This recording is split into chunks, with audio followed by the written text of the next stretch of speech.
Welcome to this news bulletin.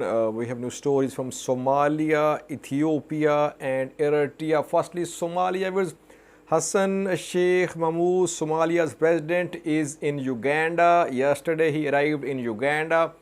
And yesterday, Yoweri Museveni sort of embarrassed Hassan Sheikh Mahmoud when he talked about the salaries of soldiers in Somalia. Was Museveni talking about Ugandan soldiers' salaries or Somalia's soldiers' salaries when he said that salary payment was an issue and Somalia's government had to go to UAE, Turkey for money? It's not clear. It seems that he was talking about Somalia's soldiers' salaries. A correction, because in the last video I said that he was talking about Ugandan soldiers' salaries. What we have learned is that Ugandan soldiers are paid by international community. They are part of African Union's peacekeeping mission in Somalia. Today, Hassan Sheikh spoke about a new offensive against Al-Shabaab while he is in Uganda. He said his government is making preparations and Al-Shabaab is not just a threat to Somalia. What did he say? Secondly, Ethiopia, viewers, in Gurage zone, its capital city today, a general strike was observed by all commercial, private, government institutions, and businesses remained closed. Security forces were deployed there. What happened? Why are people holding strikes in Gurage? Thirdly, a new story about African Union's comments about ethnic violence in Oromia and Benishangul, Gomez region of Ethiopia. Oromo Liberation Front, OLF, today issued a statement. OLF is criticizing African Union for using the words ethnic violence for what is happening in Oromia. And lastly, was Eritrean opposition diaspora groups are sharing videos and pictures, and they say that they also held a festival, they also organized a festival in Dallas, Texas. We know that pro-government diaspora community held a large festival in Dallas, Texas, which came to an end on Sunday. Now, opposition groups are saying that they also organized a festival and they are sharing pictures, videos. Though we did not see any major program there. We have a clip for you which is being shared by opposition groups. That this clip is from opposition held festival in Dallas, Texas. Firstly, viewers, Somalia, Hassan Sheikh Mahmoud is on his 8th visit abroad. He is in Uganda. He was invited by Yoweri Museveni, Ugandan president for this visit, and it's a 4-day-long official visit. Yesterday, when Yoweri Museveni welcomed Hassan Sheikh, he embarrassed Hassan Sheikh a little when he said that payment of salaries of soldiers was a problem, and Somalia had to seek the help of UAE, Turkey, Qatar for payment of salaries. What we have learned is that he was talking about payment of salaries of Somalia soldiers, not Uganda soldiers. That is what most of the people we contacted say. Then Hassan Sheikh spoke. Hassan Sheikh said two important things, viewers.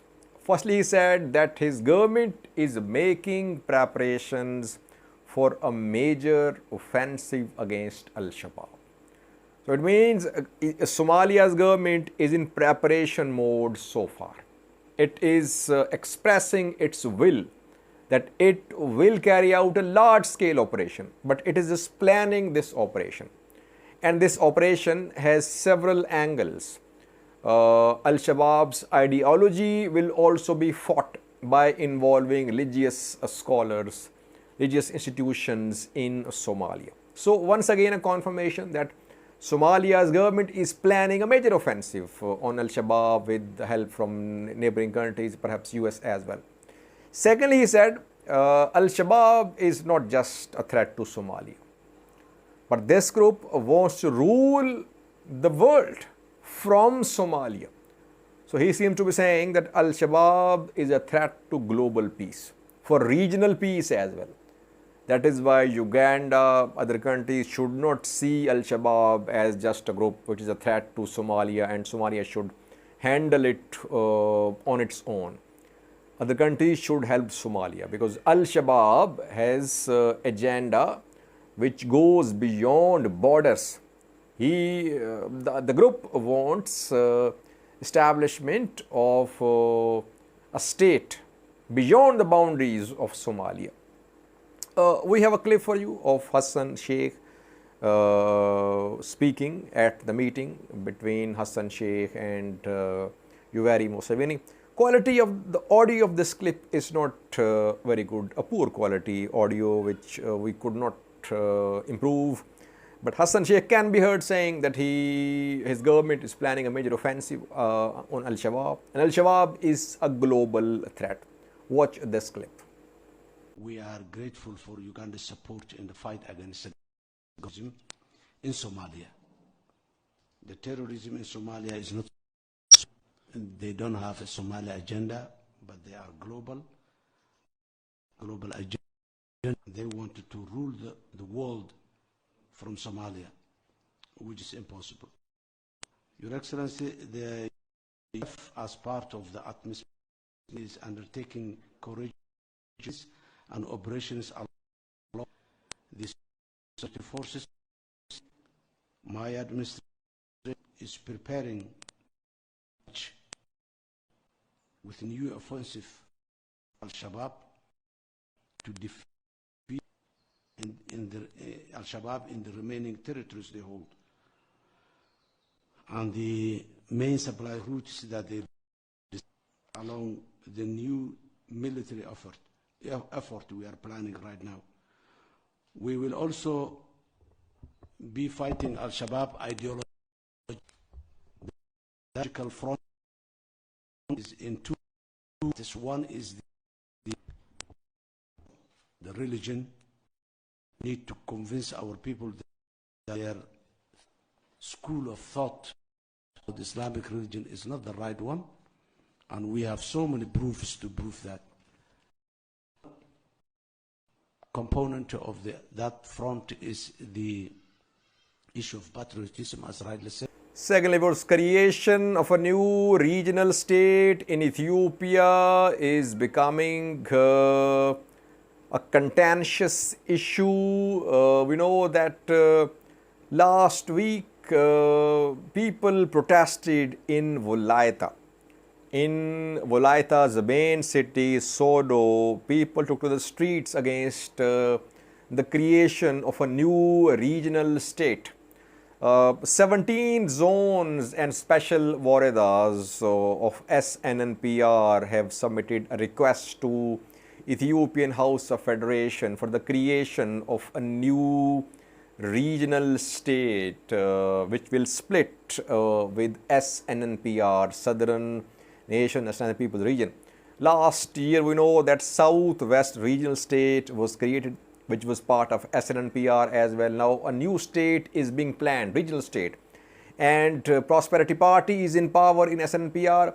PP party officials from these zones and special woredas have submitted a written request to House of Federation, which is considering this request. But before that, this issue is becoming controversial. 2 days ago, we saw protests in Sodo, which is main city in Wolaita, and after that we know that Professor Asifa Wadajo, main protagonist for the creation of a separate Wolaita regional state, was arrested.